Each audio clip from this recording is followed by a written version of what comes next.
the hour. You can see Len has put together some helpful slides for us. You likely saw a video from Chris and his team at the SPDIG National Meeting. And we are lucky enough today that they have actually been able to join us. And so we'll go ahead and stop sharing in just a moment and they'll be sharing their slides, but I did want to introduce them and they can tell you a little bit more about themselves. I wanted to give you a little background as to how they came to be here today.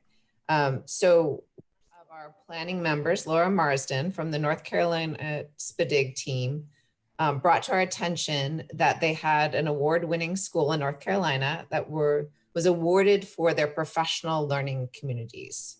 They were seen as leaders in bringing together staff members to share, to learn, to use data.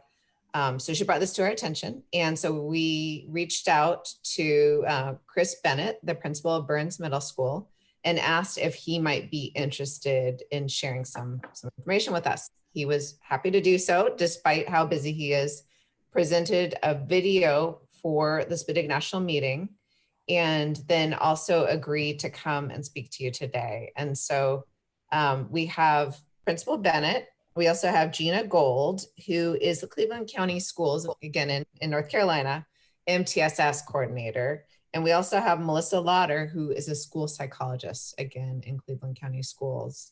And so I think today is going to be very useful for many reasons.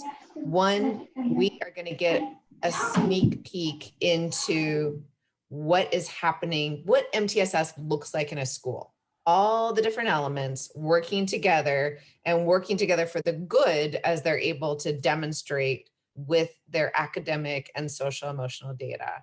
This is a school that is intent on using the data formatively and demonstrating the successes that they're having over time. They're really looking at their progress, they're bringing that back, and of course their professional learning communities allow them to do so.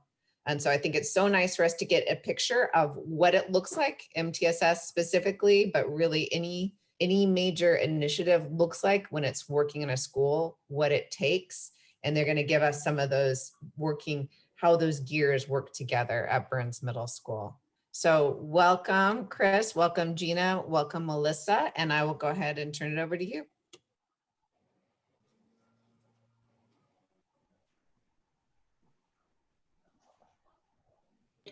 Hi, everybody. My name is Gina Gold. I'm the MTSS coordinator for Cleveland County Schools, and I'm going to be sharing my screen with you. So let me do that right quick. It's a pleasure to be with you guys today to share the great things that are happening at Burns Middle School. We've titled this presentation, Building a Collaborative Culture Focused on Total School Improvement Through the MTSS Framework.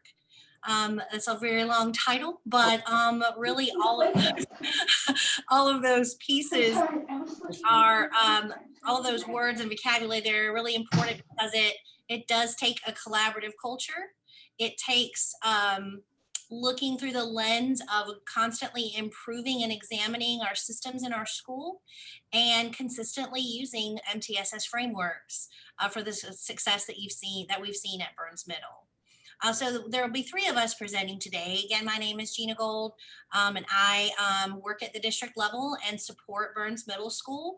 But the two other presenters that you see there, the ones that really do the real work that makes their systems effective at Burns Middle. So Chris and Melissa, how about you guys introduce yourself, and then we'll get into the introduction of the presentation.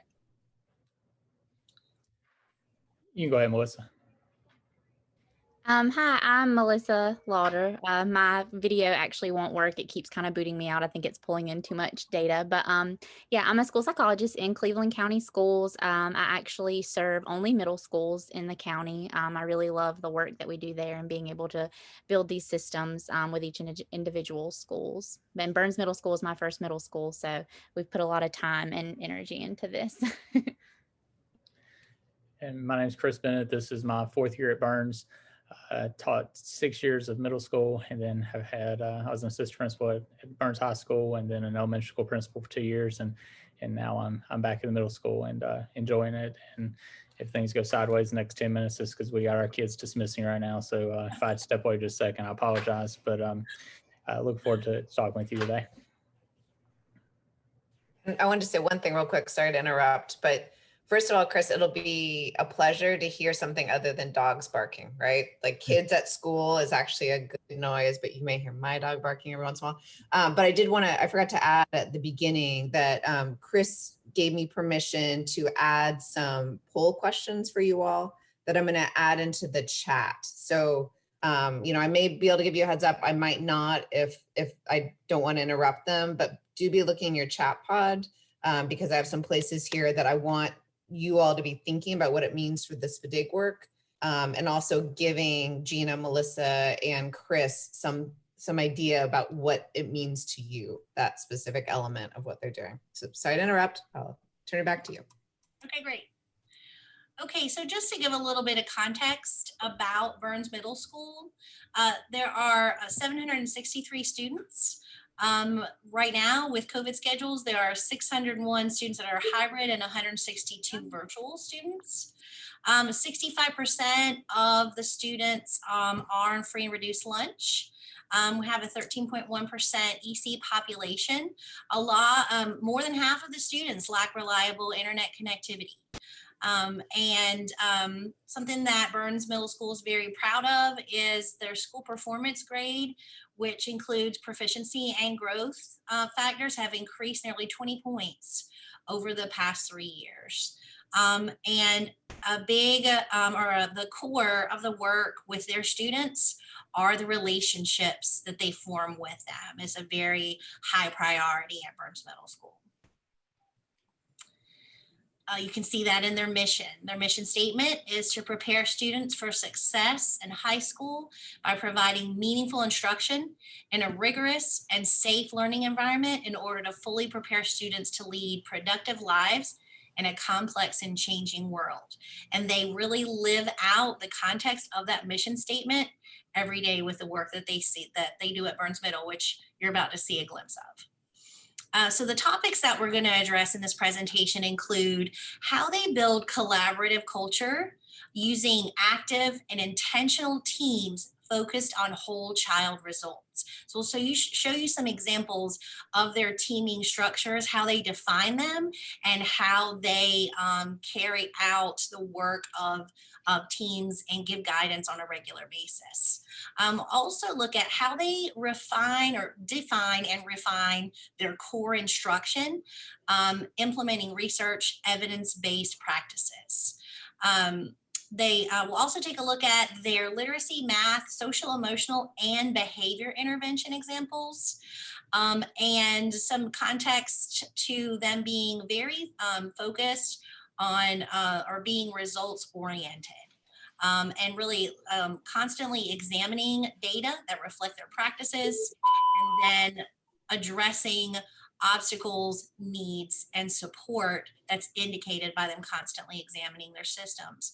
And then also this year, how their systems their implementation of their systems have had to have some adjustments, just like everyone else, due to the constraints of being in the COVID epidemic right now. So a key phrase that is really reflective of the work at Burns Middle is accomplished by building defined, fluid, and sustainable systems. Okay, so let's talk about their teaming structures a little bit, look at a few examples. One important aspect of their teaming structure is that it's well-defined. So from this link on this slide, you'll see that they have well-defined who are the teams in their school, what's their purpose, who is involved in those teams, who leads it, and how often they meet. So they have different teams that meet for different focuses and different purposes of the work and the structures of their systems in their school.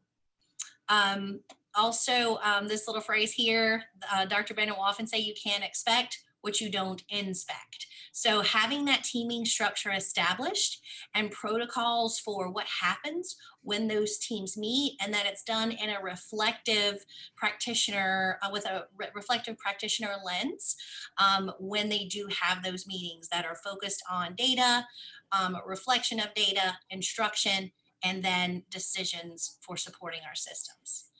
PLCs also meet on a regular basis, and by PLCs, they mean grade level or content area teams. They focus on learning versus teaching, really looking at these 4 bullet points. What do we want our students to learn? How will we know if they've learned it? What will we do if they don't learn? And what will we do if they already know it? So really looking at data and information from a perspective of what are our students learning?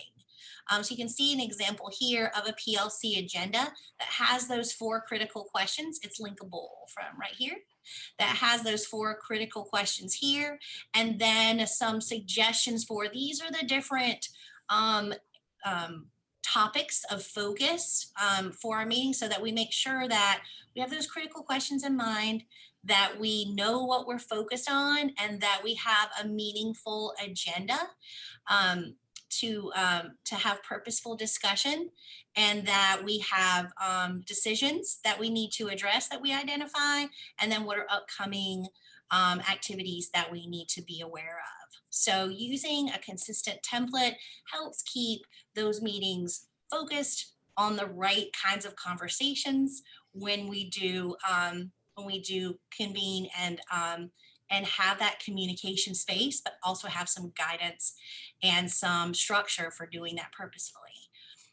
Also part of our teaming structure at Burns is their summer curriculum and professional development, where teams look at their pacing, look at research, reading research to classroom practice.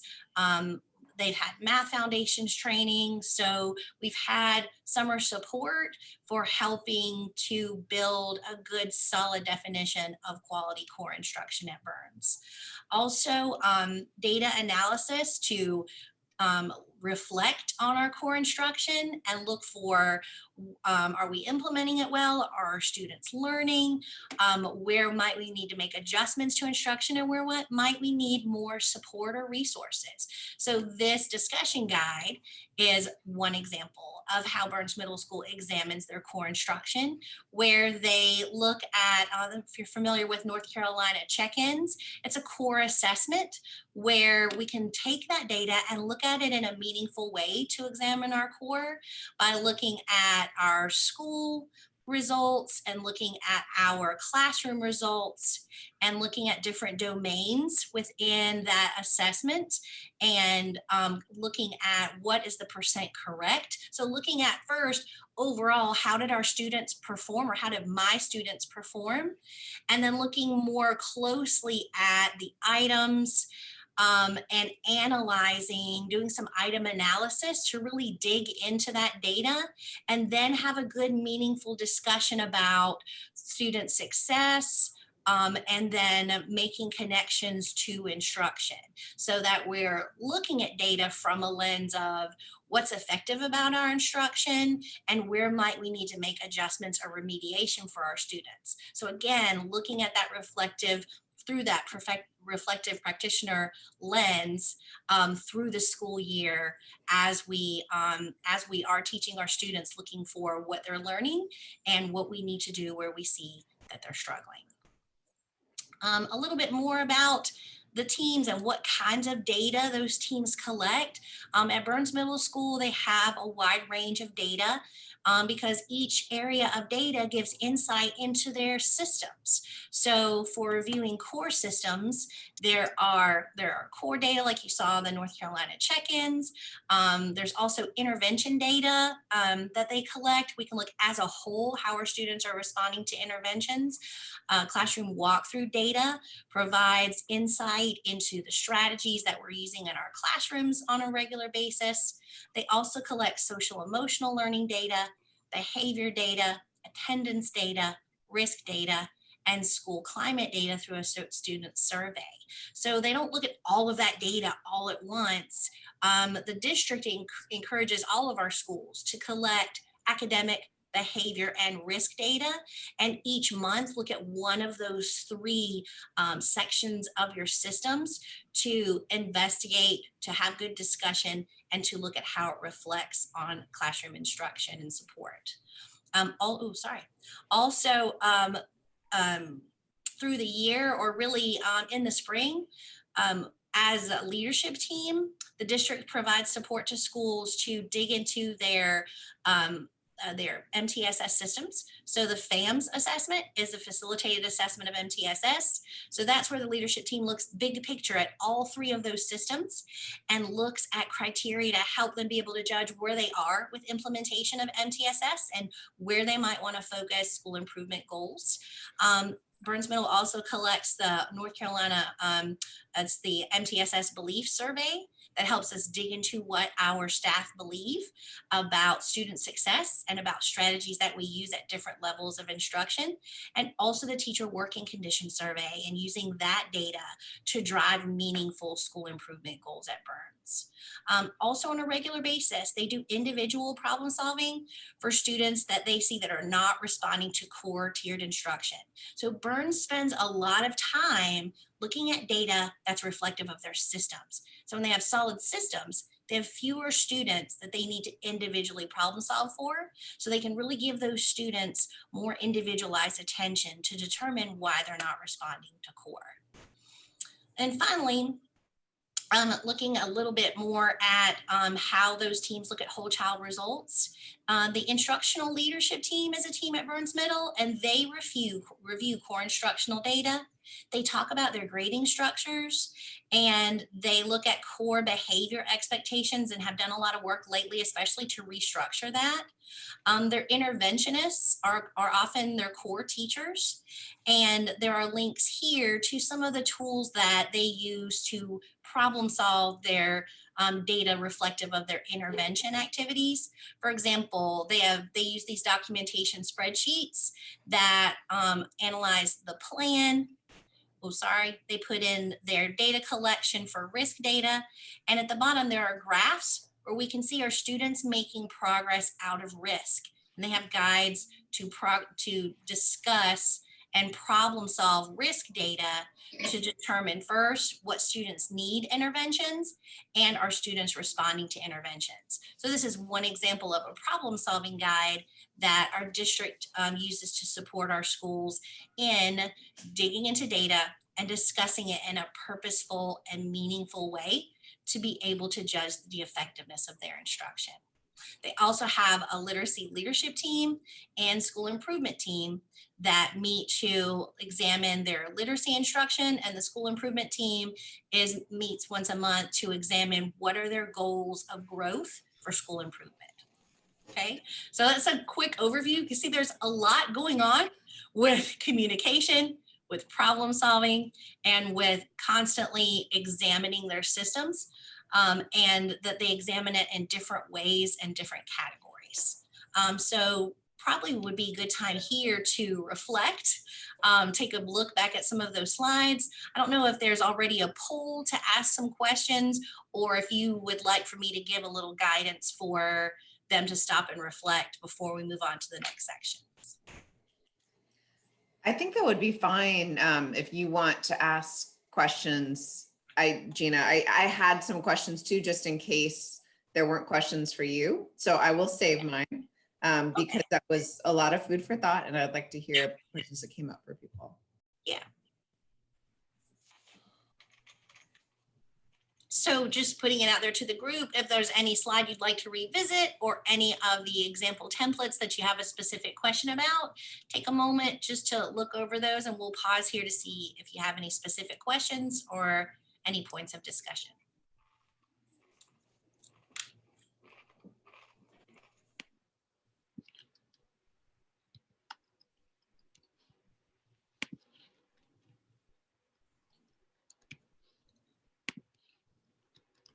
There's a question in the chat, Gina, asking about if there's crossover members on the different teams.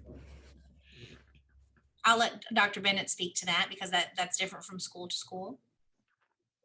Yes, it just depends on the team. We work to build teacher leaders. So we pull strategically from, we want to make sure at least every grade level is represented. For example, on our literacy leadership team, we want multiple grade levels. We want teachers who work with accelerated kids. We want teachers who work with inclusion students. So yes, and we do our best to communicate between the teams. So was discussed at the instructional leadership team.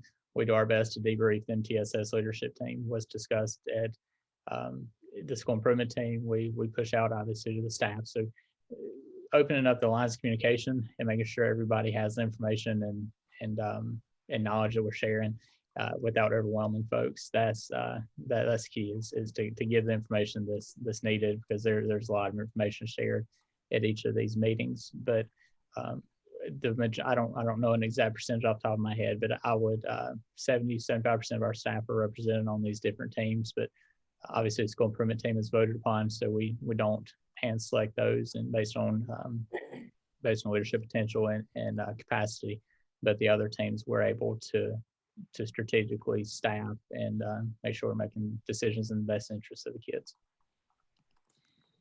And then they also, I see the chat now that there's a question about what types of data collection tools are used. Sorry, going too far ahead here. So referring here where we talk about the different types of data, for social emotional learning, we use the SRSS screening scale, and we put that data into a data profile that also considers ODRs, attendance, and other data that could create a profile to indicate students that are of that more intensive social emotional need. Behavior data can be school surveys, it can be ODR data, attendance data is pretty obvious, risk data. I believe at Burns they use STAR reading assessment and Easy CBM math assessment, and that may vary from school to school because schools that invest in STAR, for example, usually use the STAR assessment because it is a normed data, but then it is also an adaptive assessment. So it's a really good tool, but it's a little more expensive, where Easy CBM is more of a grade level CBM, but it's also a good indicator of risk that provides norm data. So for the risk data for academics, what's really a key is that knowing that it is nationally normed data so that we can look to see whether or not students are indicating risk, meaning they need help to prepare for core, or if they just need more help with core. So that's a really important data point for us. Another question on the school climate data, Safe and Civil Schools, if you're familiar with Randy Sprick, they have really good student and staff surveys that can provide great data for insight into school climate and behavior data. There's a lot of questions here, guys. I think I've even lost my place on the chat, sorry. Okay, Dr. Bennett, maybe speak to this one.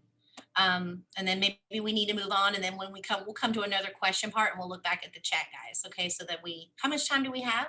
About another hour, is that right? You have until 4:30.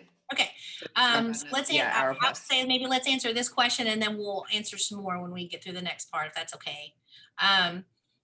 They ask, what strategies do you use to move the concepts forward with staff? What pushback do you get? So speak a little bit to your building capacity with your staff. A lot of that was driven through our PLC work. We can, you can accomplish a whole lot more in small groups of 4 and 5 within a grade level content area than you can with a group of 70 staff members trying to come together. So by doing that, we're able to build specific capacity. Data that math is looking at is different data than what reading teachers are looking at, which is different than what science, social studies, and elective teachers and student services are looking at. So we really took the time through PLC work to target certain PLCs and train them and discuss that data. Related to that, one of the questions on down talked about the amount of data and amount of time for data collection. Really, as far as individual teachers go, we don't ask a 7th grade language arts teacher to produce a lot of data and give to us. between myself, Ms. Lauder, we have an MTSS coordinator here on campus. We do a lot of the data mining. We pull a lot of the data. We have the conversations, and then we take specific data to the PLCs to have them analyze, look over it, and problem solve the data.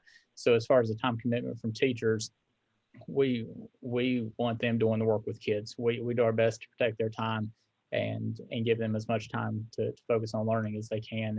And then we pull the data. Now, I guess every principal's dream, mine's finally coming true here. When teachers are coming to me asking for data, they're coming in and they're wanting to look at our EVOS data, at our growth data for individual students, or they're wanting it earlier than I usually, we end up pushing it out, having the conversations about. They're wanting kids' historical data. They're wanting data, which again is great. To get to that point, have the capacity built to that point is a dream situation for us. So again, we pull the data, we organize it in a way that we can push it out, and then they help with the analysis part of it, being at the interventions, having conversations, or the whole grade level content area, having conversations. It depends on what we're problem solving at the time. Chris, would you say that your leadership team probably looks at some kind of data really on a weekly basis, and that your PLCs look at data at least on a monthly basis, or is it more frequent than monthly? Leadership team is multiple data sources probably each week. We met this morning, and we talked about math interventions and how we're going to move forward with math interventions and what data we're going to pull from math interventions to identify kids who we need to put in on for the next round starting in January. We look at social emotional. We look at the whole gamut of data in our MTSS leadership team. As far as the grade level PLCs, we go through when we talk about the common assessments, the check-ins that Gina discussed a few minutes ago. And then they look at the more informal assessments that they give within the grade level content areas and have conversations about those. And we're getting to the point where we're moving beyond, okay, my class percentage was this, my class percentage was this. We're now to the point where we're drilling down to, okay, the common misunderstanding on question number 3 was this. Okay, why was it this? The common misunderstanding on question 4 was this. Why was it this? So we're digging deeper with the data we have and using it more intentionally to boost learning. As far as using like a discussion guide, like for your initial dig-ins to the data, would you say that's monthly, or do y'all do that twice a month, would you say? As far as using a specific formal protocol, that's more monthly. Yeah, because that was a specific informal. Yeah, informal conversations are happening quite frequently. Yeah. And then just the last thing before we go on, because this is a quick answer, the FAMS assessments, I facilitate those. This year with COVID, we did them virtually, and I felt like they went really well. Chris can maybe speak to that a little more, but usually I would be traveling to the schools and facilitating those, but we did those about like 3 or 4 schools at a time and just unpacked a bit and then put them into breakout rooms to discuss their scoring, and then would bring them back, unpack a little bit more, and then let them talk and their team to score. And so was able to do all 30 of our schools within a couple of weeks for the FAMS assessment. So that I probably plan to continue to do that regardless, because I could reach many people and facilitate that, but also give them the space to examine and talk about their systems for the FAMS assessment. Okay, so I think we did actually address all of the questions. If we didn't, if you wouldn't mind copying and pasting them again, so that when we come back here for the next time, we make sure we address your questions. Okay. All right, so I think we're ready to move on to defining and refining core instruction. I can't remember whose slide that is, though. Who, you know who's next? Is that you, Dr. Bennett? I hesitate to use the word relentless, but we have had a relentless focus on standards and standards-based instruction. Every conversation we have relates back to standards. And we purposely put the pictures of the kids at the very beginning of the slide, because we are talking about a lot of numbers. We're talking about a lot of strategies. We're talking about a lot of standards. But at the end of the day, it's what's best for the 763 kids that we serve. And you saw a cross section of those there at the beginning. You know, but at the end of the day, we've got to focus on standards. We're not teaching to a test. We're taking standards that our state tells us to teach. And we talk about these standards through our PLC work. You know, we're talking about what do we want kids to know, we're talking about standards. When we're talking about how we're going to know if they know it, we're talking about standards and assessment that goes with it. And then once we're talking about that, we've got to talk about how to scaffold instruction, because obviously not all kids are at the same level. So we've got to talk about how are we going to scaffold for our kids who might be off grade level or lack the appropriate skills. How are we going to get them back on grade level and where they can understand and perform with the standards that they're given. We have restructured our schedule. We have 97-minute core blocks. We run 4 97-minute core blocks during the day. One of those is a planning block for teachers. We'll talk about that in just a little bit, but that time is used for electives for students, planning for teachers, but also intervention time that we'll chat about in just a minute. 97 minutes seems to be a lot of time. Teachers at first were a little apprehensive about filling out a 97-minute block of instruction, but now they're wanting more. Unless we move beyond 7:55 to 3 o'clock, more is not an option. But they're doing a fine job of teaching bell to bell, is the expectation, and filling that time with learning, with assessment, with conferencing with kids. We do co-teaching is our primary method of delivery for our exceptional children. We've exceeded growth each year with our exceptional children. We've got a video here we'll show you. This is filmed prior to COVID, so you're not going to see masks, you're not going to see social distancing, but we've focused explicitly on co-teaching. We've got one teacher here is a lead teacher in the county for co-teaching. We had another, but she unfortunately retired. She's joining us again in January as an interventionist. But so Ms. Cole, if you'll click on that, this is the best way to see this is going to be from the classroom.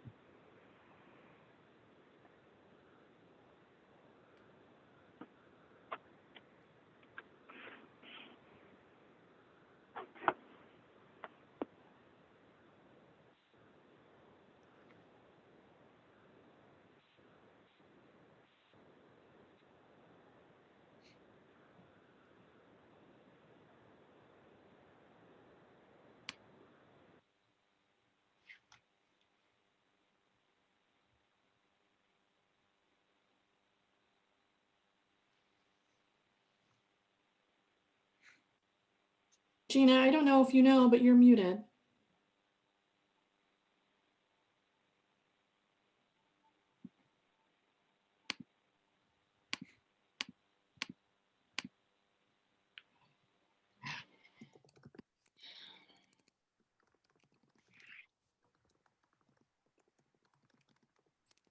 I did not know that. Sorry. Also, what I was trying to explain is I reshared the screen so that to make sure you can hear.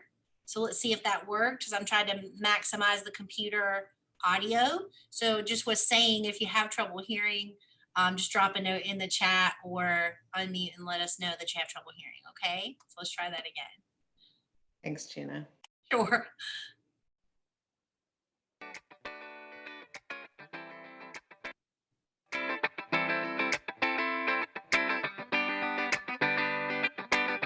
Our students with disabilities, they receive instruction in the general ed classroom. It reduces the stigma that the students feel when they get here at the middle school level. They don't like to be pulled out, and so they feel like, they're not singled out and they're just included in the classroom. And there's a lot of things throughout a 97-minute class that we're going over instruction-wise, and if they're pulled out for 45 minutes of that to work on just their specific goals, they're missing classroom instruction that they need to be present for. So having it in the classroom, it's a lot easier to work on their goals in class and then still get all of the instruction and be included. Some of the challenges are definitely the makeup of certain classes. If you pull in all students that need EC services and then you pull in a bunch of students that are also on the lower end of their math education, it makes it difficult because those might be behavior problems or that kind of thing. But I'm thinking to our personal class, we have one class who it's a fantastic setup because we have all of the students that need EC services, but then we also have students who they're not the lower end, they're not the higher end, but they're right there in the middle, and they're really able to help their peers as well. We team teach a lot. Are you up? Number 5? What kind of problem is this? Raise your hand and tell me what kind of problem he's getting ready to do. What property is that?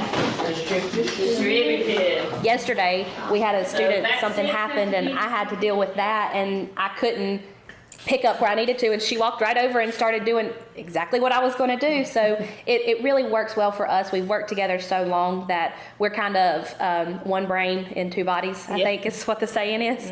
And then there are days that one of us is teaching and the other's observing. If we're having to observe certain students looking at different goals that they need or where they need to be or what we need to differentiate for them. So that comes up occasionally. I really enjoy It takes that. more planning. It does. And more, thought, but that works for us. And I think it has to be, every co-teaching team is not like that. And so, but it works for us. And I think just being together and knowing the curriculum has really helped, because now I know, I tell the kids, I'm not the expert in math. Miss Ledbetter is the expert in math.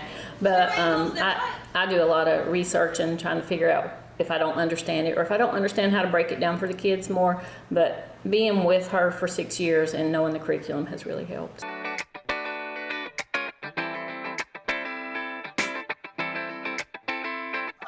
We sit down and we talk and we plan, and a lot of times we think, okay, do we see certain students struggling more with this concept or with this concept? And so every day we try to do team teaching, but then those other days when we need to hit other concepts or do some reteaching, do some kind of intervention stuff, then it's easier or we can easily pull in other types. We can look at parallel teaching. She has a classroom right across the hall from me, so it's really nice to be able to say, okay, let's look at this, and I'm going to look at this. I think these students need to take it this way, and these students need to take it this way.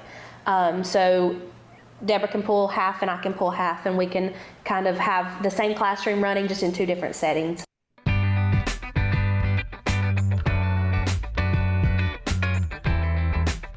For assessing, we've recently started doing this kind of verbal assessment, and I didn't think about it, honestly. Deborah brought it up, and she's like, you know what? I think vocabulary with in EC classes a lot of times is something that's just a struggle. There's so many words they have to remember, they have to do this, and we've tried to turn it into a game. So instead of thinking of that as a vocabulary quiz, we're playing a game today, and that's a quick way for us to assess something, and it's really nice because she can sit here and call out different questions while I'm taking notes on, hey, this student really was on it today. Let's look at theirs. I think they could make a 100 on this quiz already. And then when it comes to retesting, it's nice to have two of us because the other Friday we had just taken a test, and I like to sit down individually and conference with students. Well, I conferenced with them on the test, whereas Ms. Gant was able to conference with them. Yeah, I was working on their intervention level. And so while I was conferencing with what they were doing in their intervention group, she was reteaching, retesting. So that works out. It keeps all of the students engaged and all of the students busy working on things to help them instead of having downtime for half of them.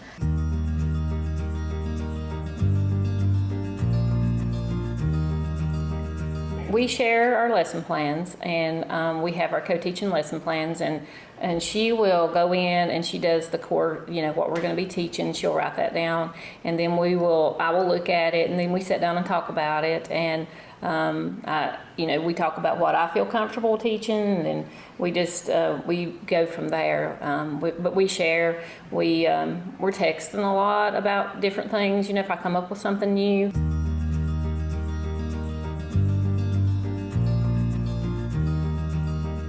Last year we did a Job-alike series for the entire year, and every day or every month we met and kind of talked about how co-teaching was working for us, any barriers, anything we could fix, anything that was going good for us. And that was really great because, we bounced ideas off of each other. We talked about, the pros and the cons. And so that was really good, having a whole year of being able to talk to other co-teachers about, what's going on in their classroom and how they're doing. And I think our school as a whole, they've given us more resources. They've given us time. I've got Deborah all, 2 classes the entire time, all week.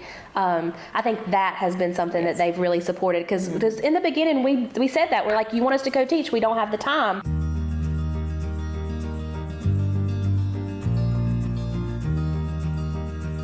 Well, I think the barriers at first, because as an EC teacher coming into a general ed classroom, I was like, okay, is she going to feel like this is her classroom, and I'm not going to have any ownership in it? But I think because she was young and just not been out of school too long, she was like willing to do and try anything. So, it's not her classroom now, it's our classroom. Those are our kids.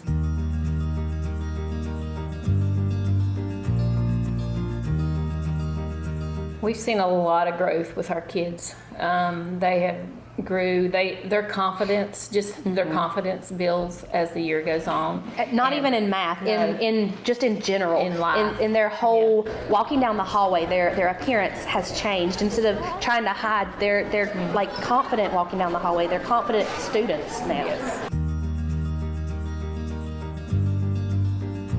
Being able to come into a classroom and deliver instruction to all the students, not just our exceptional children, but delivering, helping them to understand, and just seeing that smile on their face when they get they understand the problem, or they get what's going on. That's a highlight for me, and just knowing that I played a part in helping them to understand math better, but and to be a better student and to believe in themselves, because we are doing all that. So. Definitely seeing the success that they see. When they come in and say, I don't like math, I can't do math, and we go through the year and they're like, you know what, it's been a good year, I've learned a lot. And I think them seeing themselves be successful is probably the highlight for me.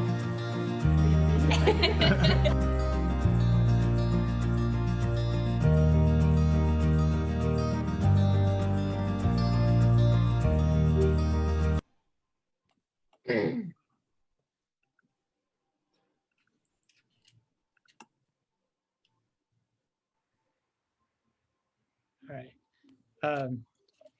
So those are 2 of our co-teachers. Again, we co-teach 6th, 7th, and 8th grade math and language arts, and we've got some, obviously, you saw some very dynamic teachers who do an incredible job with it, and building relationships with kids, and then focusing on the content. Next up, talking about aligning math instruction and supplemental materials. When I started, and this was a perk of being a former math teacher, we were teaching, doing just informal walkthroughs, found that we weren't teaching standards. We had a curriculum we were using here at our school, and we were teaching that curriculum. We weren't teaching the state standards. So what do? Middle of November, you overhaul and you adopt a new curriculum that's standards based. We went through and we vetted multiple materials as a team. We had a math team together, math teachers, EC teachers, administrators, and we vetted materials. We visited schools, and we adopted a new math curriculum, and then we ensured that we were teaching standards with our new curriculum. We developed a Core Plus math class, and we'll talk about the Core Plus ELA in just a minute. But Core Plus math, this is a specific section of math with a teacher who, she's perfect for this position. She is a former elementary, former intermediate school teacher, former interventionist, and she teaches Core Plus math. This is focused on kids who have been successful in math previously, but for whatever reason are not as successful when they come to us as 5th graders or through the 6th grade year. So she's got one section of 6th, 2 sections of 7th, one section of 7th, 2 sections of 6th grade math. And we use multiple data sources going back to 3rd grade to purposefully place these kids. And it's been amazing the results she's got in not only getting kids to be proficient and moving them honestly far above proficiency, but just the growth she's got out of the kids and the confidence that she's built in these kids. looking at walkthrough data and making adjustments. Our primary focus, or at least my primary focus when I go into a classroom, is looking for engagement with the teacher and between the teacher and the student, but also looking at the learning targets and having the learning targets, one, posted, but not only posted, but are we adhering to the learning targets? Are we teaching with what we're saying we're going to teach? And we've had quite a few conversations about the necessity to make sure our learning targets are specific and honestly dropping the I can and using them as assessment questions at the end of the unit we're teaching. So we're really focused on our learning targets, and we take that walkthrough data, not only with the learning targets, but the engagement piece and other components of it. And we use that to allocate resources. You heard Ms. Ledbetter in the video talk about you needing the resources to do the job. Well, we focus on funneling the resources to where they're most needed, and how do you determine that? With collection and review of data. And that is part of the FAMS assessment. Do you just send funds and send resources out, equitably just because it's the easy thing to do? Or do you review the data and find out where the most needs are and funnel your resources in that direction? And that is one of our big focuses is the resource allocation. We've talked quite a bit about data, so I'll breeze through this really quickly, but just building that capacity. You don't want to be data rich and information poor. We don't want to throw numbers at teachers and hope they use it. We don't want to just not prepare them. We work with teachers. We have scaffolded. Some teachers are much more comfortable than others in analyzing data and collecting data.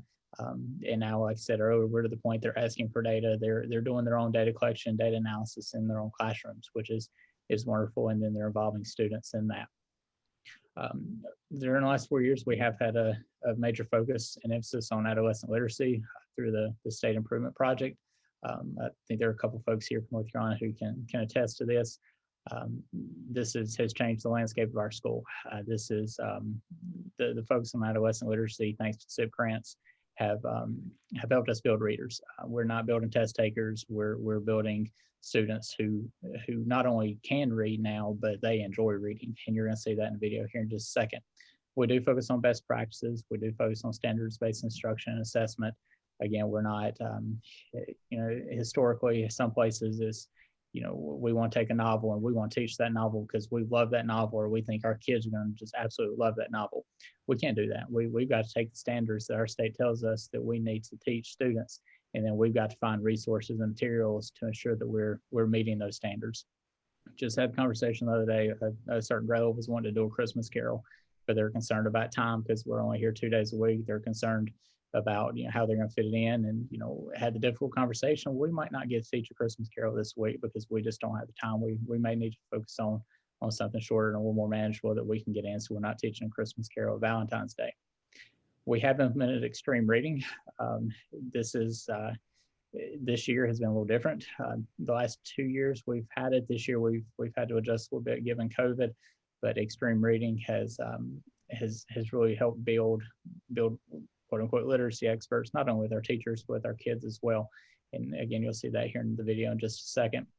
We use multiple data sources to place these students. We use extreme reading in our inclusion sections, but also in the Core Plus ELA sections that we have. I'll talk about in just a second. Again, it is helping build readers. In addition to that, we're using the strategic instructional model and those learning strategies along with content enhancement routine. Right now, our focus has been unit organizer.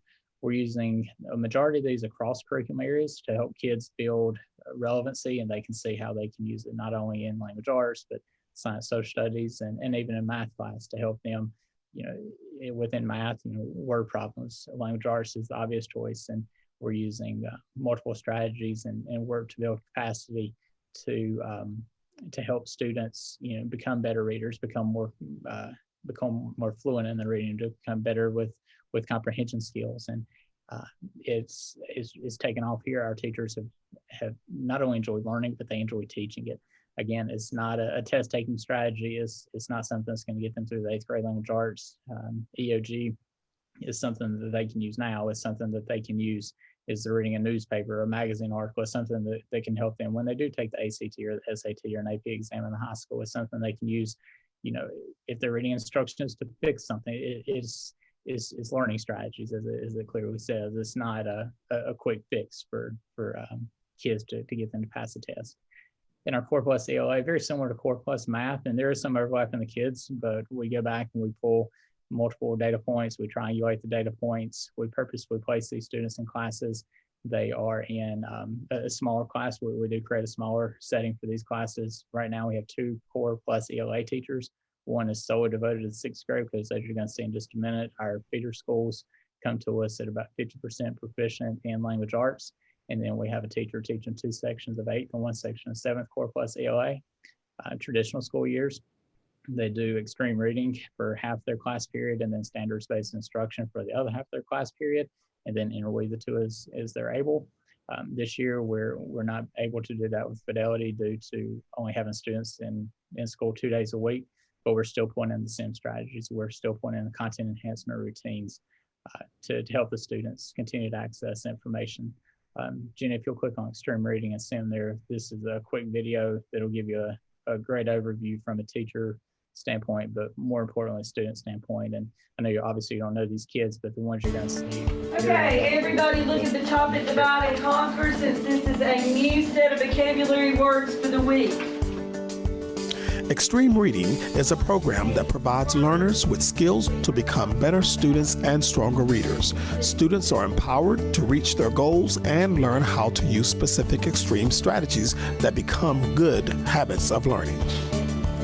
There they are. Those are words that all have that base this week. We're going to talk about those. We're going to link 3 words, maybe 4, depends on how fast we move. Link strategy with the STEM strategies that we learned in the workshop. We use this every week with our vocabulary words. We have 10 words every week. The kids go ahead and make those link boxes in their notebooks, and so they're familiar with the routine.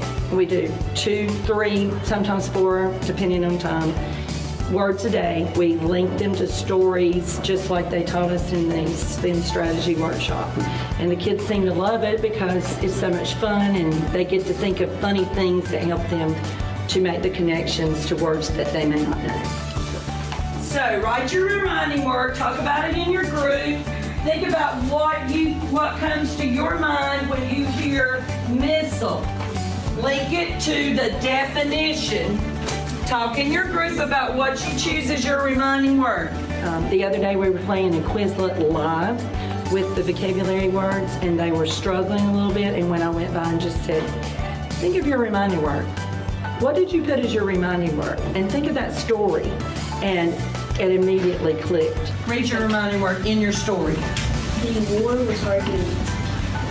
Okay, and what does your story look like? Because it also helps with synonyms, paraphrasing, that kind of thing. But I'm also a big fan of the unit organizer. When we refer back to things that may be on North Carolina testing or EOG, they look up on that unit organizer that I have filled out with them. They have a copy in their notebooks, and it helps piece all that together. It's like last year I didn't have a strategy, and I didn't know how to sound it out like the ways that I'm doing now, and so it was harder last year than this year. We got this thing for dissect, and then it's where you break the words down and try to figure out what it is. Extreme Reading is for adolescent learners who need additional help with reading fluency, small sight vocabularies, and limited understandings of word meanings. Paraphrasing, if you look up here on your note sheet, paraphrasing means putting information into your own words. Okay? When you take information and put it into your own words, it can help you understand and remember better what you are reading. All right? And there's several steps for how we're going to paraphrase. I feel the extreme reading and the STEM strategies have expanded their vocabulary. I feel that the links through SIMS has taught the students how to make better connections with their words and how to put them into context that they can remember, not just learning words for the definition and passing a test, but they are able to apply them. And I also feel that it's provided them with new ways. Extreme has provided them with new ways to understand different kinds of text and actually remember what they've read. And they're not just reading now to the end of the page to get to the bottom and turn to go to the next page, say I'm done. They've started making connections and the meaning behind the text. All right, so we're going to look today at how we could use by our synonyms and how we can paraphrase. If you will turn in your notebooks to page 5. Okay, so I'm going to model. You're going to practice with me by sharing, and then you're going to practice independently. All right, don't look past page 5, stay on page 5. All right, again, we're only looking at one word. So I'm gonna model, then you are going to help me by sharing information, and I'm gonna model for you how to begin the paraphrasing strategy.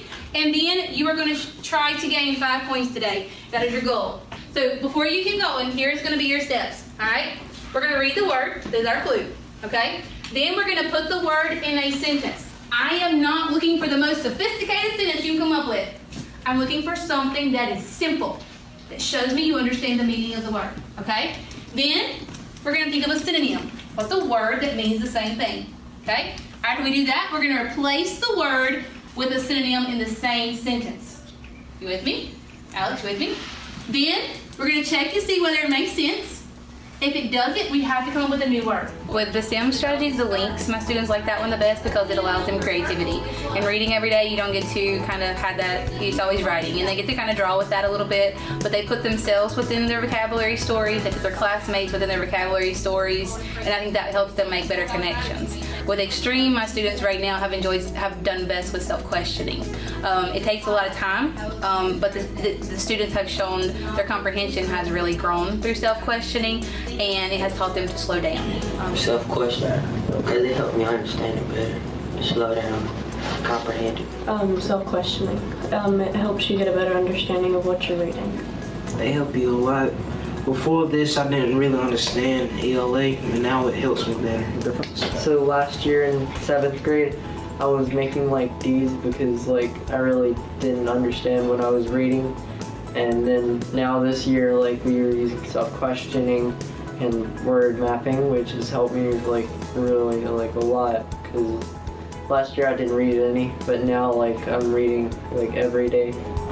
Burns Middle School is using extreme reading for the 2nd year now with targeted students in grades 6 through 8. After 1 year of implementation with a group of 6th graders, they saw significant reading growth with an increase in EOG scores, STAR reading scores, and Lexile reading levels, as well as higher class averages in language arts.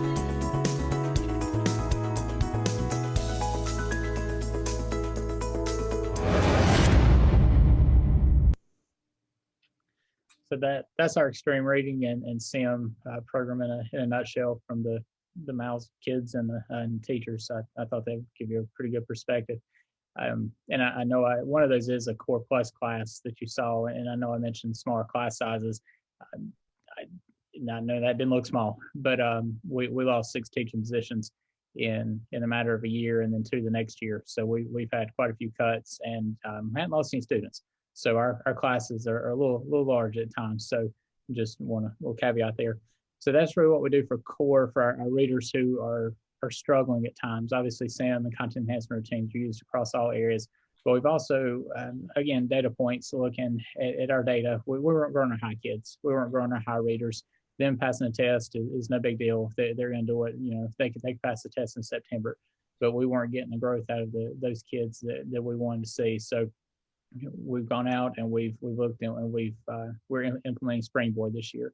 Vetted it, have found schools that have had success with Springboard and growing their high kids, and trying to make these are our college prep kids and should be headed to high school and honors classes and soon to be AP classes. So we're looking forward to the results we get with pushing our kids with our higher kids with Springboard this year. The next slide is this is our longitudinal reading data. The 5th graders, we have 4 feeder schools that come to us. And so this is a combination of our 5th graders data coming to us. And if you follow the colors, you can see how we're faring with kids longitudinally. And then you could obviously compare grade levels if you wanted to, but that's just another data point we use to track progress and see how we're doing with and being able to compare apples to apples.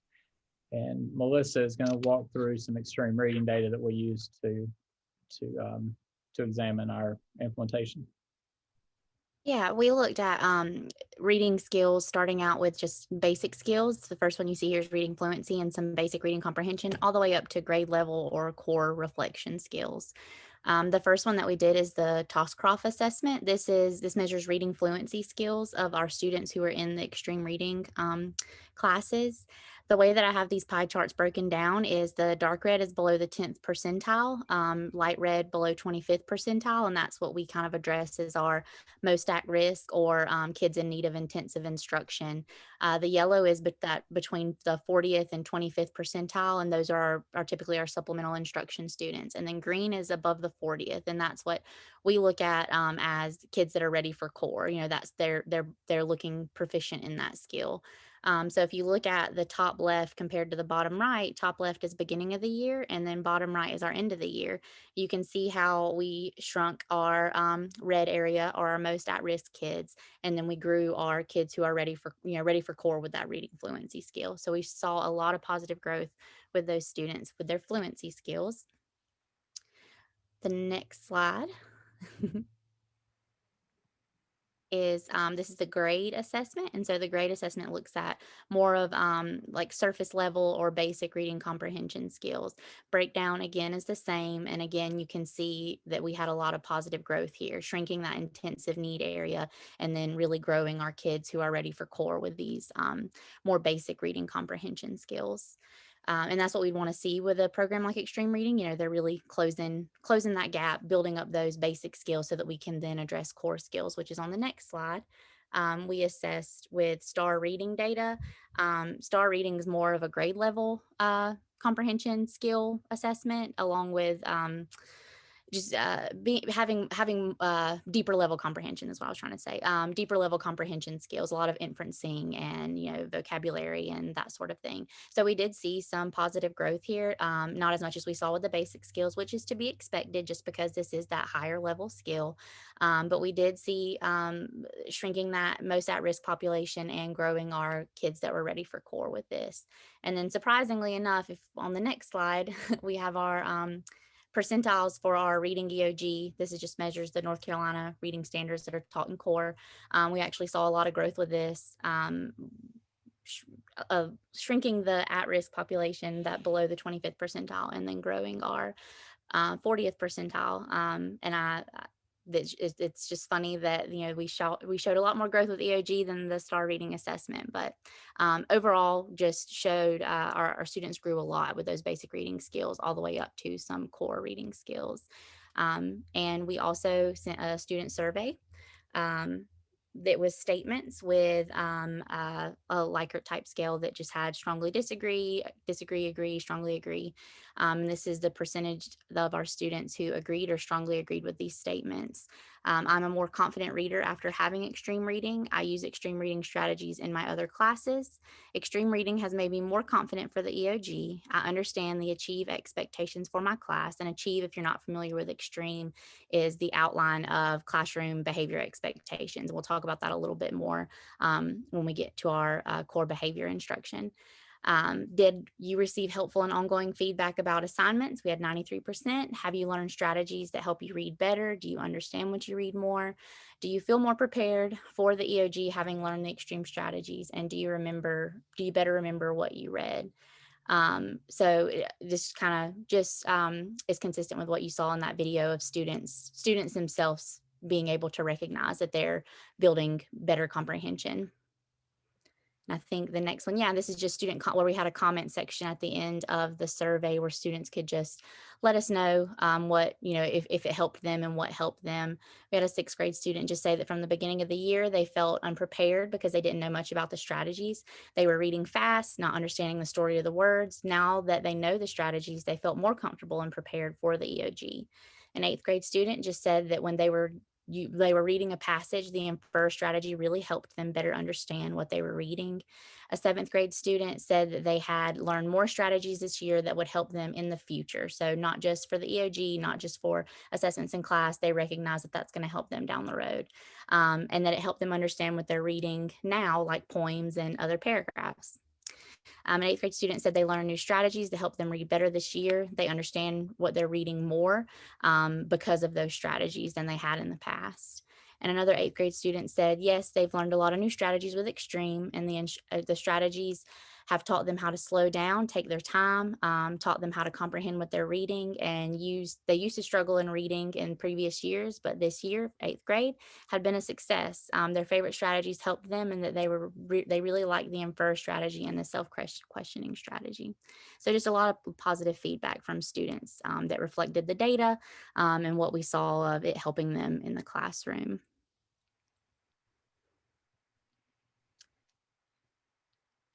So next we'll talk about our social emotional learning instruction, just so how we address that in core. All of our staff are trained in the community resiliency model, or CREM. And if you're not familiar with that, it's like a set of 6 wellness skills that really address de-escalating situations. And when I say all staff are trained in this, it is every single person in our school building is trained in these CREM strategies to be able to help a student in crisis if that's necessary. The whole premise revolves around the fact that we have an okay zone, or a zone where we're functioning at our best. And if at any point we feel that we're going to be bumped out of that zone, then here are 6 de-escalation strategies. Here are 6 wellness skills that can help you stay in that zone where you're best ready to learn and perform here at school.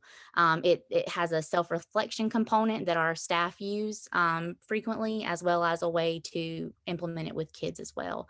And the level of implementation with our teachers just varies with their comfort levels and what they find useful in their classroom. But we've seen a lot of positive results from staff being trained in this.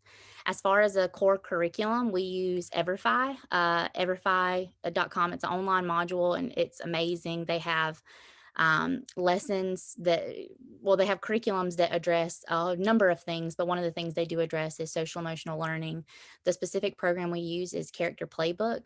So it has online modules that students can click through and complete themselves that have pre and post assessments just to gauge their understanding of the lesson, as well as whole group lessons that can be taught to students. And they always are reflective of the online lesson. So you have a whole group lesson for each online lesson that the students could complete.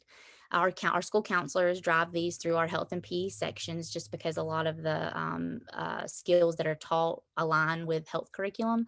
And it's a easy way for them to hit every student.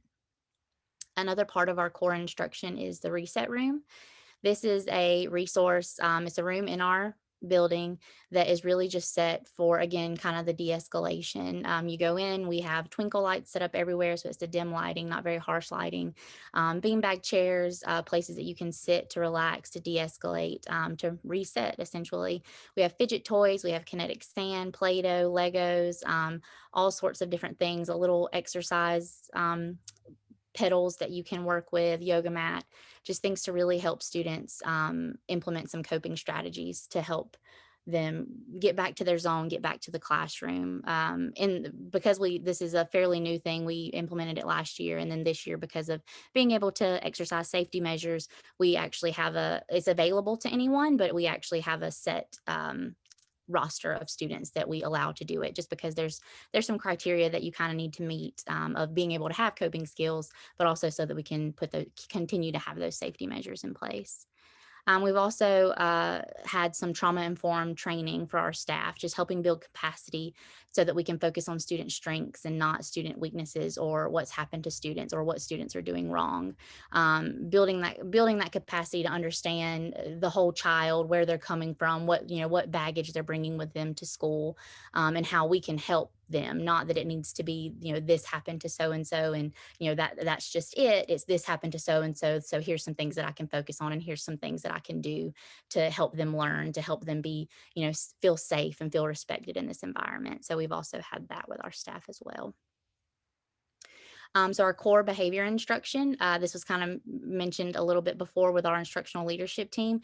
That leadership team worked together to restructure our behavior expectations in common areas. We previously had a level system that just didn't really work for our population. It combined behavior expectations with academics, and it was really difficult if you had a student who was struggling academically but doing well behaviorally. They never could meet that highest level and receive the reward that was given to those students. So it just didn't really work for us. And we, in that leadership team, we sat down and looked at each of our common areas in the building. and what expectations we had for those areas. And then all the expectations revolved around being safe, being respectful, and being responsible. So we had a school-wide matrix that we created, and then within each common area, we brought in students to sit down with us and go through the expectations. If they, if it made sense to them, if they had anything to add, that sort of thing. And that team was made up of teachers, support staff, administrators. So pretty good representation of everything that's going on in our school with the students as well. So that's what we have for common areas. For classroom expectations, we do have the Achieve. You saw that in the extreme reading video. We implemented last year that it was in the ELA classes who use extreme, but then last year when we kind of overhauled our core behavior expectations, we did that as well with classroom expectations. And now across the whole school, Achieve expectations are in every classroom. And this just outlines, what the teacher expects for whole group instruction, individual instruction, or individual work, group work, that sort of thing. And it within our academic teams, they all got together and decided how they wanted the Achieve expectations to look, so that if a kid is going from reading to math, they have the same behavior classroom expectations. There's nothing's different between them. So that was really helpful, because we just had kids that went from one class to the next. One class, you can't ask for a pencil, you'll get sent to the office. If you go to the next class and ask for a pencil, you're good to go. So we just really wanted to be consistent for our kids. And I will say Achieve and Stoic, we pulled this from Randy Sprick's Safe and Civil Schools. Our district provided a professional development for the entire district, and these are two of the resources that are laid out in that professional development that we brought back to Burns Middle School. So the Stoic is the other thing that we brought back with us, and this was a professional development provided for staff, and it outlines classroom management, just resources for teachers to analyze how they manage their classrooms, and really just focusing on, it's not a student problem, it could be a systems problem. So if you have one class that's really, really struggling, what's going on in that class, what's a way that you can effectively, change management a little bit to effectively get those behaviors under control. And I think that it was presented in a really great way, because I know that it was kind of mentioned earlier about having pushback. When it was presented in a great way, that it's like, here's some resources if you need to go back and analyze some things, here's some ways that you can change what you do, here's some ways you can address it, and not like a gotcha kind of thing. But we did get that from Safe and Civil Schools as well. Another part of our core behavior instruction is that we consistently monitor our office discipline referral data, and we look at percentages by grade level, and that's constantly shared out with students, staff, and community. Just looking to see, the percentage of students that are being sent to the office, and we have competitions between grade levels and rewards between grade levels for who wins. On another note, our leadership team also analyzes the discipline data to see if what common areas are most of the behavior issues occurring, and then with particular students, and how we can address those. So we'll get into that a little bit later, I think, with like how we more individually problem solve our systems, but that's another way that we are always looking at systems data and collecting information. I think that's it for this section. We're back to questions. Yeah. We have questions. I'm muted. Hey, yeah, so let's pause for questions or discussion. There have been a few things that have been dropped in the chat. So this would be a good time to do that also. Before we take, we're going to wrap up looking at interventions. So if I go back up to questions for everyone, so I guess this would be open to the group. It says extreme reading has been an effective program for North Carolina schools and Burns Middle School. Have you found curricula that are especially effective for your SPDG? Anybody want to respond to that? I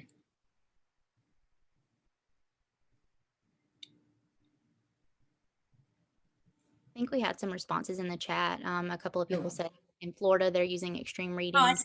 Yeah, good. Go ahead. Sorry. No, go, Melissa. That's great. Oh, and then another participant said that they haven't used SIM yet, but they use the student engagement instrument with our check and connect students on entry into the mentoring relationship and annually after. I'm not familiar with that. That sounds interesting. But those are the two. Oh, there's another one. Letters, which is language essentials for teachers of reading and spelling. That's used in Ohio. I'm not familiar with that one either. That sounds awesome.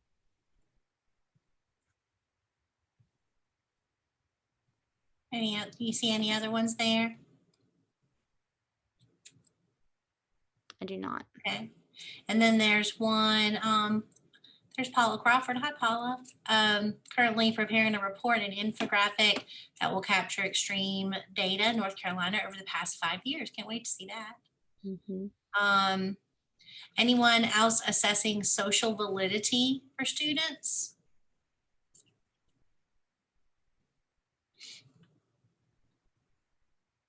Any comments there?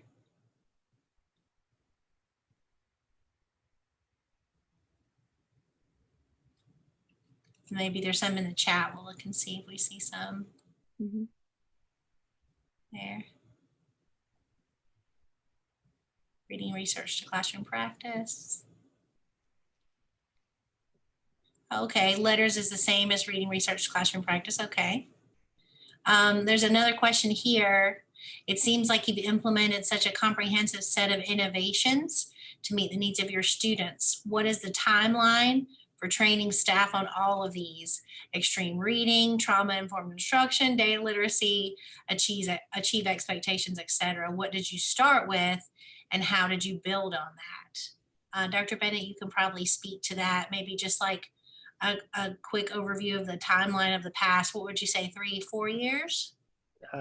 3 years, then 2 years and 7 months, and then COVID hit. Wow.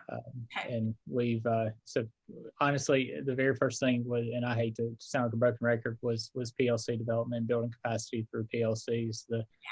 I got moved up here, and then the second email I sent to staff was, "Hey, let's talk about your comfort level with PLCs. What are PLCs to you? How do PLCs function here? Tell me about PLCs." And so with those conversations started, and without coming out explicitly and saying it, they figured out pretty quickly that was a non-negotiable with how we're going to move forward, and they started seeing value in it, and it just really took off from there as far as the academic piece. With from there, once our goal was to build the systems, just to build systems, just in case. I would say your communication systems. Honestly, because your PLCs were one piece of communication, but also you changed the dynamic of your leadership and how at a leadership level, you have multiple teams too and have communication there. So you went from just having a SIT team to what are your other leadership teams, Dr. Bennett, in addition to your PLCs? Yeah, and so to branch out and using the instructional leadership team to drive decision-making, the literacy leadership team to drive decision-making, MTSS leadership to drive decision-making, and then within the PLCs, just having autonomy to focus on learning. But once we got a solid system in place with the core piece, then we moved into the intervention piece and how we're going to serve students in intervention. And I'll be able to take that and relate it back to one of the DeFore questions of what are we going to do if kids don't know it? Well, that lends itself right to interventions. After we had got a system of interventions in place, and we started talking about behavior. We were seeing some pretty big behavior issues. Like Melissa said, the system we were using was not a good system. Honestly, it was a system that was used at the middle school where I was when I was a student. So it was an old system. It had been renamed. It had been not even repackaged, just renamed, and it wasn't working for us. So we needed a research-based behavior system. So we overhauled our behavior system with our teachers. And then we moved into the social emotional piece, and we've rolled that in 6th grade, then rolled in 7th and 8th grade. I work with a great group of teachers, a great group of folks who have they've bought into what we're selling because they're here to do the best they can for kids. And so it's a lot, but we strategically rolled it out with a long-term plan. And we're now seeing we'll talk about COVID in just a minute, but we put the systems in place to where it goes. We're working to refine those systems. And when COVID hit, we didn't stray from our systems. We just adjusted our systems as we needed to continue to serve kids. So it wasn't like we hit a brick wall and had to overhaul, or we took a hard left. We continued forward with what we were doing and tweaked it to make sure we were, meeting the COVID requirements. And Chris, as far as your timeline, wouldn't you say you really focused on building your systems, first starting with academics and then looking at behavior with STOIC and Achieve, and then moving into social emotional structures? Would you say that was kind of your timeline? Yes. Of implementation? And then there was another question about, and then we probably should move on to interventions, but what strategies do you use to bring new staff into systems that you've established? Does it begin with hiring? It does. Crazy enough, with all the change that we've done, we have not had a lot of turnover. But we do. I'm not ashamed to say it. I go out and recruit teachers. If there's somebody in the county or somebody in another county, and I think that they've got the least bit of interest in coming to Burns Middle School to work, and I know they're a great teacher and they get along well with kids, and I go and I start asking, all they can do is say no. And so we do. We focus on bringing in the best of the best, and then once we get them in, and we make sure up front that, here's what we do. During the interview, we talk about how it's a two-way interview, really. We talk about how we structure core. We talk about how we structure behavior. We talk about interventions and how we serve kids in intervention, so there are no surprises when they start. And then we bring them in, and we don't go and try to teach them the core piece, the intervention piece, the behavior piece, and the social emotional piece all at the same time. We stagger that in. We do a lot of summer curriculum development with stipends. So our new teachers, a lot of them start in June and July working with their PLC. And honestly, the informal conversations that happen there are some of the best learning that our new teachers are going to do. We've got 3 new teachers this year, and if you walk the halls, you would never know that they were new to Burns Middle School. They've jumped right in. They've made a seamless transition. And we also had a question about family engagement interventions. It looks like we've got about 10 minutes left. So Peggy, I think that your question will probably be addressed with the next section, but if it's not, if you just reiterate it before we wrap up. Okay, so I think that's all the questions. If I missed anybody, please paste it again. And then for our last part, we want to make sure we give a little attention to explaining how Burns Middle does their interventions. So I think that's Chris, I believe. Yes, that's fair. Yeah. All right, teachers appreciate the fact that I talk fast during the very few meetings that we have. So I'm probably going to talk fast because we've got 8 minutes. We've been very explicit with our tiers of service. There's a link there. I don't know if you've got it open or not, Gina, but this talk, it goes through and it explains how we serve kids in core, tier 2 and tier 3 for academics, for social emotional work, and for behavior work. This is a work in progress. It changes. We update it and then we continue to update it. This is a sample that I found, but we have had to COVID proof it just a little bit, but honestly not too much. We give this to teachers and make sure that they have this understanding, and this is a resource they can always go to if they need to. As far as interventions go, as far as academic interventions, our teachers are interventionists. Half of their planning on Tuesdays, Wednesdays, and Thursdays during non-COVID time, they serve as interventionists. So we pull kids out of electives and we serve them in interventions. They may or may not have their own students, quote unquote, but that does allow us for intentional grouping. So we can create strategic comprehension groups, strategic fluency groups. If we need decoding groups, we can create decoding groups without having to mix kids within and create one group. With our math groups, if we need a computation group or specific skill, we can strategically group kids. So you might not have your own kid, but that does continue to perpetuate the idea that all of our kids are our kids. So again, that has been strategic. Wasn't well received at first, but once we kind of explained the why behind the intention, teachers are to buy into it. With interventions, and this is taking some time to understand, we do focus on skills. We don't focus on standards. This is the one time a day that we do not focus specifically on state grade level standards. We're focusing on specific skills that kids need to be able to better access our state standards. And we're there. We're to the point now that that's an understanding that we're not trying to put grade level content into an intervention. but we're building skills on that 3rd, 4th, and 5th grade level the kids may not have in order to be successful in 6th grade. We're building 4th, 5th, and 6th to skills to be able to be successful in 7th grade reading and math. So that is a kind of a paradigm shift for teachers to take on, but we're to that point now. We do progress monitoring. We progress monitor frequently for all tiers of students. Again, this is how we make decisions and about students moving into and out of interventions. Our interventions are very fluid. Once we have ample data points to move a child out, then that child goes back and they assume the regular schedule. When we do our targeted screenings or based on profiles that we pull, then we may add students to interventions. Our elective teachers are very gracious, they're very flexible, they're very understanding. So we're able to move students in and out of interventions as we need to. We do make database decisions. Our teachers, when they serve as interventionists and when they serve as classroom core standards-based teachers, we make database decisions. I don't, based on all we've said today, I think that's pretty evident. We get away from the I think, I feel decisions to the point it's kind of a running joke when somebody says, I think, I feel, you kind of get a look to the point when I say it now, I catch myself, even if I'm at home talking to my wife and I say, I think, I feel, yeah, I'm not making a database decision at that point. We do conference with kids. That's obviously a high yield strategy from Hattie. We had that one-on-one time with kids. Not only is that a great time to talk about their progress, help them monitor their progress, but it goes back to the first thing we talked about when we started this, was that's a great relationship building piece, because things may come out during that conference that wouldn't come out during a whole group session or a small group intervention session. That it may be a barrier to the learning that we need to be aware of, and then our student services department can take care of that barrier.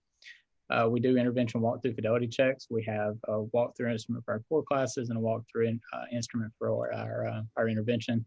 And it's very simple. What grade is it? Is it math or literacy? What program is being used? Because the program piece is important for the fidelity of the intervention. Student engagement, teacher engagement, a couple clicks and it's there, and then we push that data out. On the next slide, we get into math interventions. We identify kids previously using the easy CBM. We look at percentiles. We serve kids below the 40th percentile, and if they passed in the previous year, we pull that kid out because the child has demonstrated grade level ability.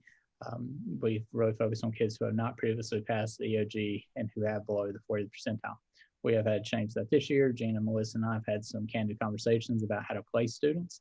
I hope they're laughing right now, but we've had some candid conversations about this. So this year we're doing a data profile of kids. Our last EOG was 18-19, so that data is no longer reliable or valid.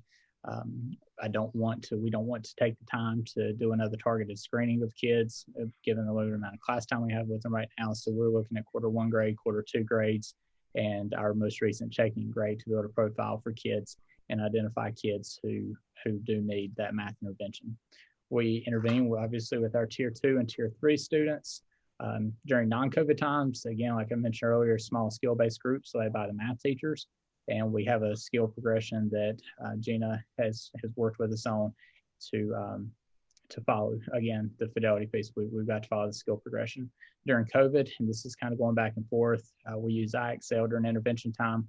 After January 4th, we're going to have a retired teacher. Again, you saw Ms. Gant. She's going to rejoin us, and she's going to focus on the math intervention in person, because you never learn as much from a computer as you can learn from an in-person teacher, which also allows us to conference with the child.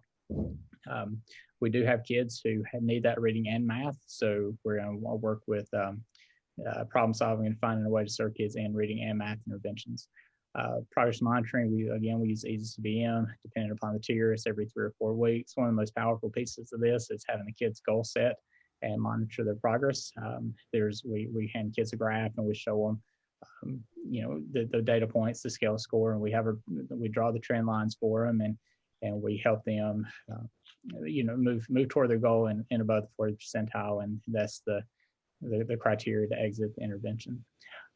We talked and looked at the documentation spreadsheets earlier. Teachers and interventionists, teachers who are interventionists, use these to decision make and problem solve for students to help them exit intervention, or if they're not responding to tier 2 interventions, to move them on to tier 3 interventions. So that is our math overview. Literacy, a lot of the same. except we use a star percentile, star skill scores to place students in the previous year EOG.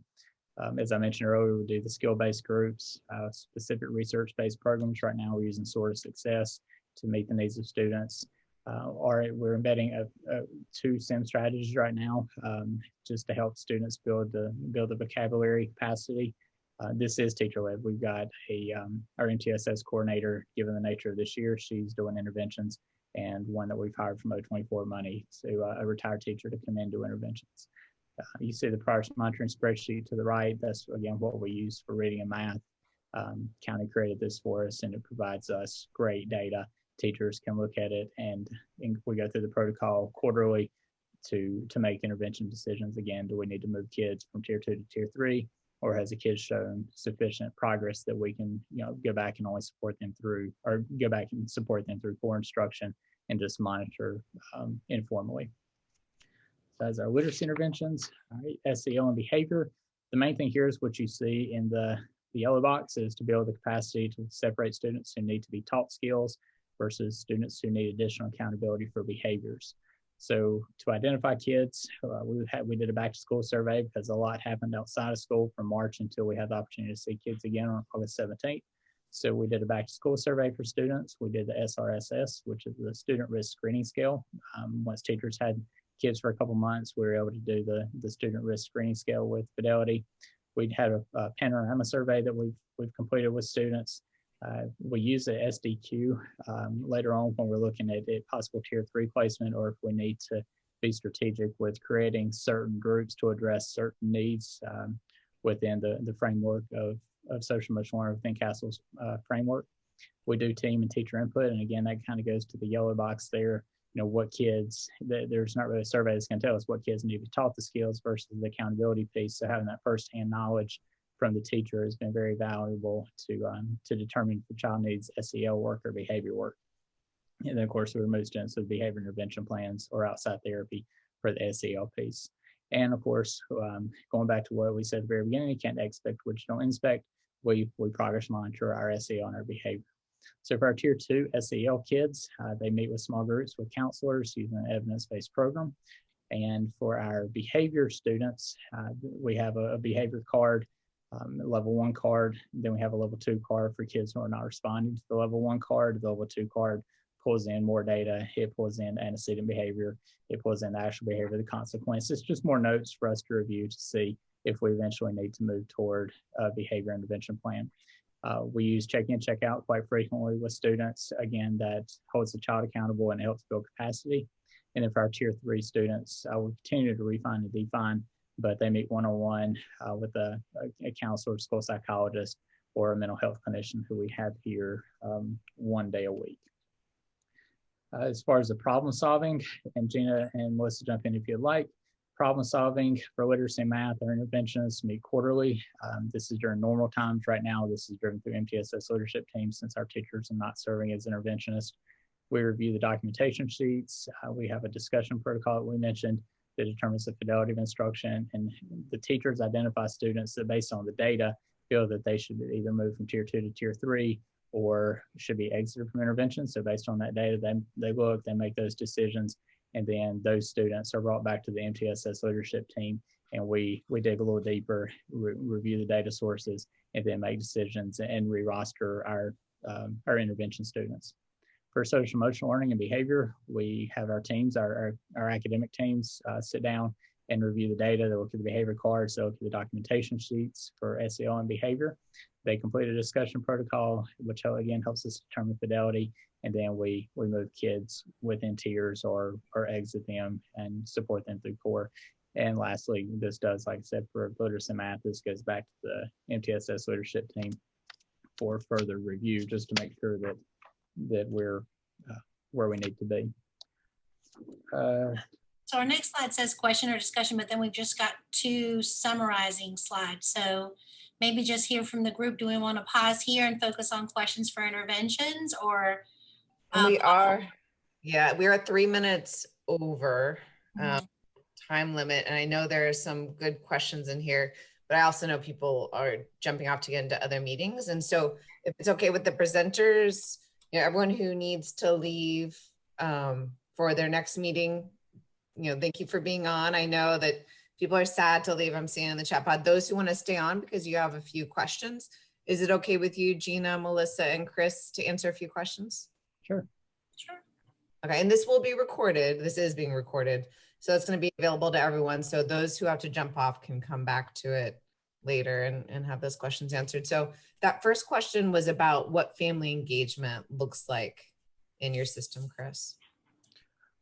That is one area we struggle. Now, if it involved a basketball or a football or running track or volleyball, then we get people here. As far as having people in for parent night, we did a math night, and when we changed curriculum, and we had me, 2 math teachers, and a parent come in, and unfortunately that parent was an assistant principal here. So we offer it. We've learned you've got to market it, you've got to brand it. You can't call it curriculum night. Nobody wants to come to curriculum night, but if you brand it in a way that is a little more exciting than curriculum night, and then provide curriculum night materials and information, you're more likely to get folks to come out. Like I said, we have people show up left and right for athletic events here at school. So we started, every parent wants to see their child's name in writing. So we hand out rosters to the parents as they come in at the gate. And the top part is the roster. And then the bottom part is our updates for MTSS, our updates from school, just general celebrations. So we try to get it in their hands. We had planned a community wellness event for March 30th. We shut down schools on March 13th, so we didn't quite get there, and that was going to be a big social emotional activity where we had folks coming in from the outside to discuss mental health and just awareness, and it was going to be a pretty exciting event, but obviously we had to cancel that due to COVID. Again, we do struggle. We offer it. We provide opportunities. We provide incentives to come. We feed them. It is a challenge, though. It is also a challenge that our feeders face and our high school faces. But it doesn't mean we're going to give up. We're going to keep pounding and do our best to get them in here. As far as like parent communication, whenever students are identified to be at risk, we do communicate.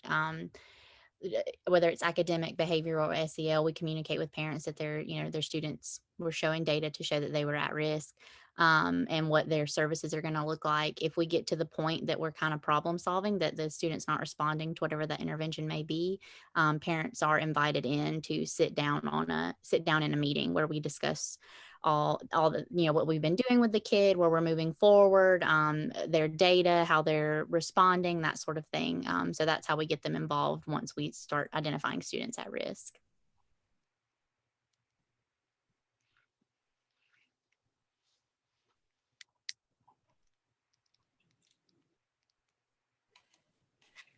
All right, let's see if there was one other. Oh, it was about extreme reading. So as a core program as opposed to an intervention. So how did you decide how to use extreme reading? We actually, the first year, we piloted it with a group of students as an elective. So they had their regular core class, and then we did extreme reading as an elective class with a strategic group of students who were borderline proficient.